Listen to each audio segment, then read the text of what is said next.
नमस्कार। जब से ये तस्वीरें मीडिया में आई है, मानो तब से पाकिस्तान की नींदें उड़ गई। यह नींद इसलिए पाकिस्तान की उड़ गई क्योंकि भारत पाक तालिबान के इतने करीब पहुंच जाएगा, शायद इसका अंदाजा पाकिस्तान को भी नहीं था। 2021 में जब से तालिबान आया है, आपको पता होगा 15 अगस्त का वह दिन, जिस दिन तालिबान ने सत्ता ग्रहण की थी, उस समय से लेकर आज तक इतने बड़े अधिकारी का तालिबान के किसी मंत्री से मिलना बहुत बड़ी बात है। भारतीय अधिकारी की मैं बात कर रहा हूं। ये बाकायदा विक्रम मिस्त्री हैं, जो विदेश सचिव हैं।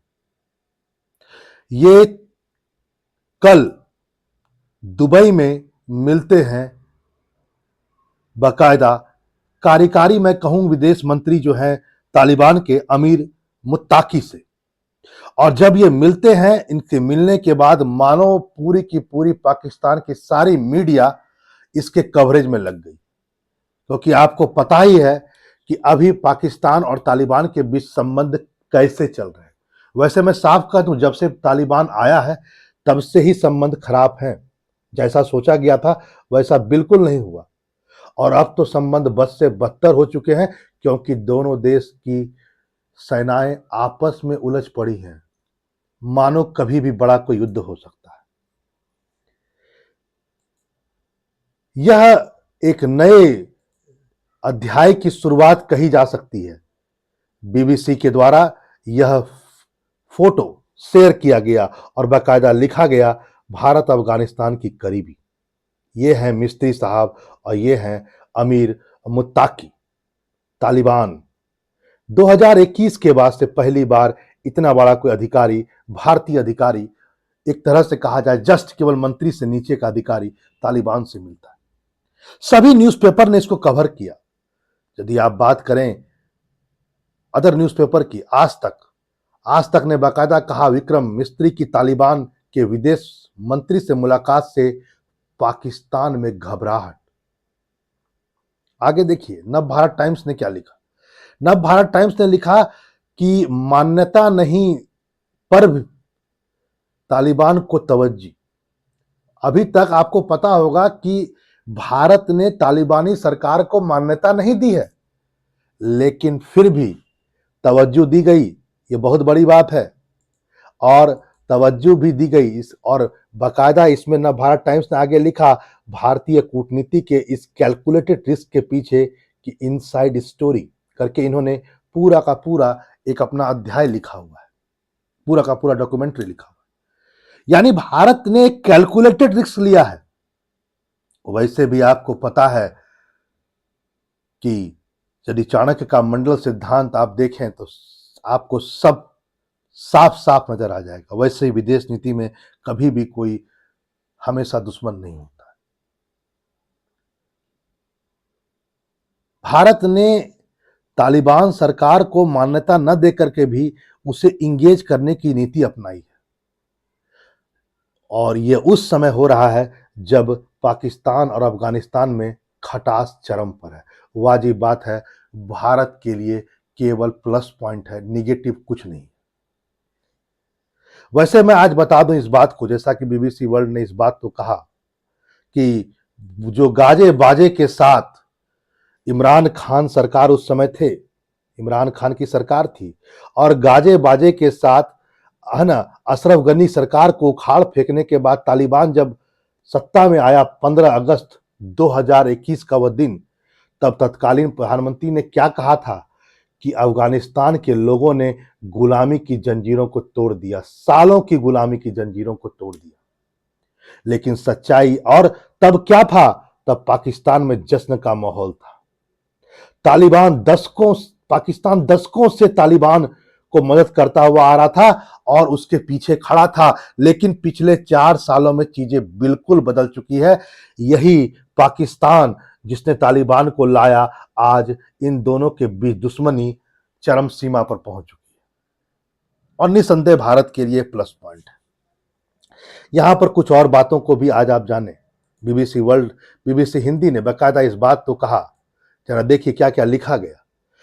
बीबीसी संवाददाता ने कहा इस बात को कि ऐसा लग रहा है कि भारत ने अफगानिस्तान में जो अरबों रुपए का निवेश कर रखा है उस पर पानी फिर जाएगा।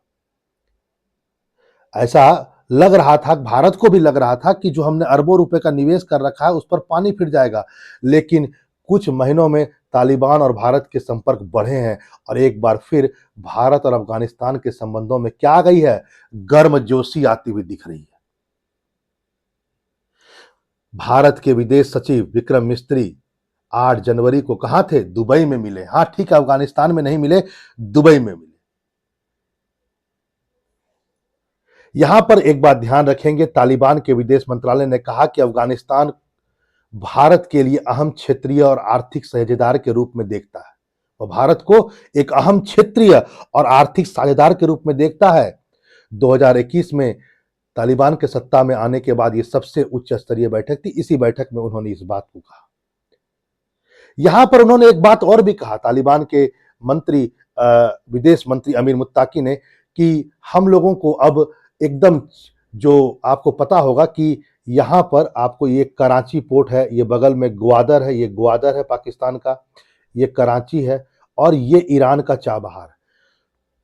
मंत्री ने कहा कि हमें अब कराची और ग्वादर से कोई मतलब नहीं है, हम लोग को चाबहार को डेवलप करके, आप चाबहार यानी ईरान में जो चाबहार आपको डेवलप कर रहे हैं, आप उसको और अच्छे डेवलप करके सीधे हम तक पहुंचिए। पाकिस्तान को इसमें कोई बीच में लाने की कोई आवश्यकता नहीं है। न कराची पोर्ट का उसका यूज करने की जरूरत है, न ग्वादर पोर्ट को यूज करने की जरूरत है। आपको पता होगा चाबहार पोर्ट ईरान में बाकायदा भारत बना रहा है और अफगानिस्तान का भी यही कहना है कि अब यही चाबहार पोर्ट हम दोनों के बीच में क्या होगा, संपर्क का माध्यम होगा और हम पाकिस्तान के कराची और ग्वादर को पूरा बाईपास कर देंगे। यहां पर कुछ और बातें भी देखते हैं। नव भारत टाइम्स ने जो बातें कही है वह भी अपने आप में सोचने वाली बात है और यह एक तरह से कहा जाए कि पाकिस्तान की झिलझिलाहट यानी खिसियानी बिल्ली खंबा नोचे वाली बात है। भारत में पाकिस्तान के पूर्व राजनयिक रहे अब्दुल बासित ने कहा है, बाकायदा कहा, मुलाकात पर कुछ बातें कही। मैं पहले से ही कहता आ रहा हूं, उन्होंने जो कहा कि तालिबान और भारत के संबंध धीरे धीरे ठीक हो जाएंगे। यह भी याद रखें कि अफगानिस्तान में सट्टा पलटी थी तो उस समय भारत यूएनएससी का अस्थायी सदस्य था। भारत उस समय मानना था कि तालिबान की वजह से अफगानिस्तान में गृहयुद्ध हो सकता है, यानी वो कुछ और बातों को इंगित कर रहे हैं। ये बाकायदा इस बात तो कह रहे हैं कि पहले तो इन्होंने ये कहा अपने वक्तव्य में अब्दुल बासित ने कि जिस समय यूएन जब सत्ता सौंपी गई थी तालिबान को, उस समय भारत यूएनएससी का अस्थायी मेंबर था और इसके पीछे यानी कहा जा सकता है कि भारत का भी हाथ हो। मेरी बातों को उस समय सीरियस नहीं लिया गया और अब वो यहां तक कह दिए हैं कि अफगानिस्तान और पाकिस्तान के बीच जो लड़ाई हो रही है उसका भारत फायदा उठा रहा है। अब्दुल बासित ने एक कदम और ऊपर उठ करके एक बात और भी कही। उन्होंने ये बात भी कहा कि अफगानिस्तान को विकास दिखा करके पाकिस्तान के खिलाफ कर रहा है कौन? भारत।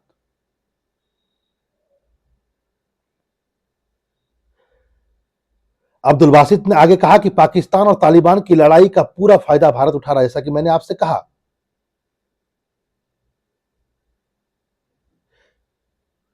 अब्दुल बासित ने भारत के बयान से तो साफ हो रहा है कि तालिबान की सरकार भारत की नजर में वैध है, ऐसा एक बात वो और भी कह रहे हैं। आपको पता होगा कि हमने अभी तक तालिबान को मान्यता नहीं दी है, लेकिन अब्दुल बासित कहते हैं, जो पाकिस्तान के पूर्व राजनयिक हैं, उन्होंने बाकायदा कहा कि अब बयान से तो ऐसा लग रहा है कि इन्होंने मान्यता दे दी। वैसे भी भारत चाहता भी यही था। आगे देखिए और कुछ बातें कहा गया। पाकिस्तान के ही एक और राजनयिक हैं, यदि मैं कहूं, यानी कि जो बातें हो रही हैं बार बार खिसियानी बिल्ली खंबा नोचे वाली बात, उसको जरा देखिए। एक रणनीतिकार है, यूट्यूबर है जिनका नाम है कमर चीमा। वो कह रहे हैं कि पाकिस्तान के खिलाफ सॉफ्ट पावर का इस्तेमाल कर रहा है कौन? भारत। अब लीजिए, सच्चाई यह है कि पाकिस्तान ने अपनी कब्र स्वयं में खोदी थी। वो जिसे अपना समझ रहा था वो तालिबान 2.0 था, तालिबान पहला वाला तालिबान नहीं था जो तुम्हारे कहने पर नाचता। आगे देखिए बीबीसी की एक बात, वह भी अपने आप में एक अच्छी बात है और आपको इस एंगल को भी समझना होगा। बीबीसी ने अपने हेडलाइन में जो बात कही वो यह था कि तालिबान और भारत में ऐसी क्या बात हुई जो पाकिस्तान में हलचल। यहां तक तो बात सही है, लेकिन आगे वो लिखते हैं कि अफगानिस्तान के पूर्व डिप्लोमेट ने बताया धोखा। जब अफगानिस्तान की सरकार थी, यहां पर ध्यान रखेंगे, जब अफगानिस्तान में अशरफ गनी की सरकार थी, आप देख रहे हैं अशरफ गनी और मोदी की तस्वीरें, तो उस समय रहे एक, उस समय श्रीलंका हो चाहे भारत हो या अमेरिका हो, यहां पर रिपब्लिक ऑफ अफगानिस्तान के नाम से सत्ता करते थे अशरफ गनी। उनके एक राजदूत रहे थे एम अशरफ हैदरी। उन्होंने कहा है विक्रम मिस्त्री और तालिबान से मुलाकात तो कठोर शब्दों में निंदा की है। उन्होंने कहा कि यह अफगानिस्तान की जनता, लोकतंत्र, स्वतंत्रता, मानवाधिकार, अफगानिस्तान की विविधता, अफगानिस्तान में हिंदू, सिख, यहूदी और एक राष्ट्र के साथ धोखा है। वाजिब बात है, अफगानिस्तान का जो पूर्व जो लोग थे जिनको अभी तालिबान के कारण सत्ता से बाहर होना पड़ा, उनकी प्रतिक्रिया ऐसी हो सकती है, इसको हम समझ सकते हैं। आगे वो एक बात और भी कहते हैं कि पाकिस्तान की तरह भारत भी जल्दी धोखा खा जाएगा और उसे अफसोस होगा। वाजिब बात है, भारत के प्रति अफगानिस्तान का सॉफ्ट नजरिया रहा है, शायद वो ये बात तो कह रहे हैं, लेकिन इसलिए इस बात को समझना होगा, शायद ये जो डिप्लोमेट है, जो पुराने डिप्लोमेट है अशरफ हैदरी, शायद वो इस बात को समझ नहीं पाए कि हम लोग बहुत ही कैलकुलेटेड रिस्क ले रहे हैं, कैलकुलेटेड रिस्क ले रहे हैं। हमने अभी तक मान्यता नहीं दी है, हम पहले वेट एंड वॉच करेंगे कि आखिर तालिबान हमारे हित में है या नहीं है, या वो ऐसा काम ना करे जो पूरी मानवता के लिए खतरा हो जाए। लेकिन फिलहाल एक बात जरूर है, वह यह है कि इस तस्वीर से कहीं ना कहीं पाकिस्तान में पूरी की पूरी खलबली मच चुकी है और अब उसे लग रहा है कि भारत पीछे है अफगानिस्तान के, और कहीं बांग्लादेश 1971 की कहानी दोबारा रिपीट न हो जाए। आपको पता है पूर्वी पाकिस्तान कैसे बांग्लादेश बना था और पाकिस्तान के टुकड़े हुए थे। चलिए फिर मिलते हैं एक नए टॉपिक के साथ। नमस्कार।